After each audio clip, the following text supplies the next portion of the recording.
We retain information 22 times more if it's told to us in the form of a story. Tackling that abandonment problem. Can you tell us the story of how you did that?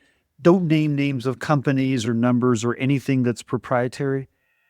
So incredibly simple. One of these companies hung their hat on this theory that the tech was really bad, that our tech infrastructure wasn't there to support the customer and our internal workflows. And therefore, that's the reason why the abandonment was so bad, because we had antiquated call center tech. We need to get to that horizon where we have the new fancy stuff. It just wasn't true. It was a bunk theory. Here's the story. Here's an analogy. Someone told me to say it, but I think a lot of my analogies tend to involve a little bit of humor.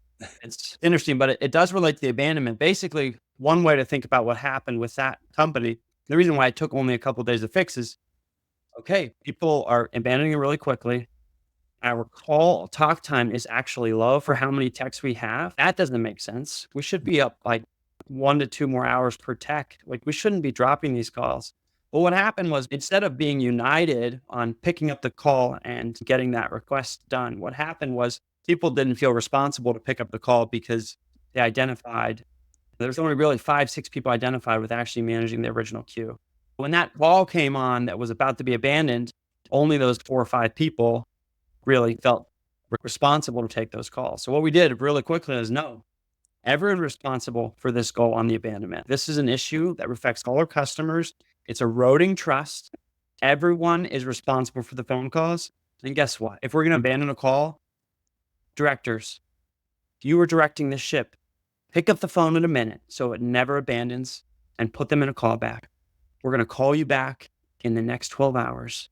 You put it on a list, and when there's downtime, you get your team to call that. That's simple. It took one day. We went from in the average 30s on abandonment to 2% and holding. Since we don't even think about abandonment. It doesn't matter because we've recreated a culture and we didn't need to do anything tech-wise. Now, the reason why, it's just teams over time. Here's the fun analogy. You go on vacation and you put your dogs into a dog sitting place. I don't know what those are called. I don't have a dog. It's what this team had done is they had split up. Everyone had, I take these type of dogs and you take these type of dogs. And I think the old dogs and the new dogs, and everyone took their dogs into their own room and they felt a ton of ownership over those dogs. Everyone had their badges associated with those specific breeds and they could only care for those breeds.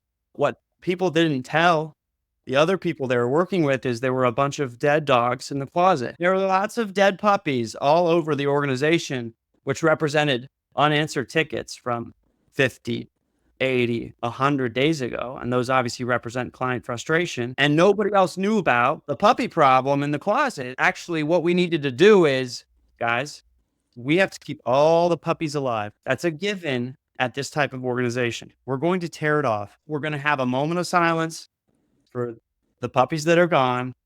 And then we're going to say, no puppy left behind. We're going to look at these puppies. And if there's one that looks bad, we're all going to go and fix that issue. So it's actually, we had to cut down the barriers, make everyone responsible for everything, actually, and heighten the awareness on any puppy pain there was.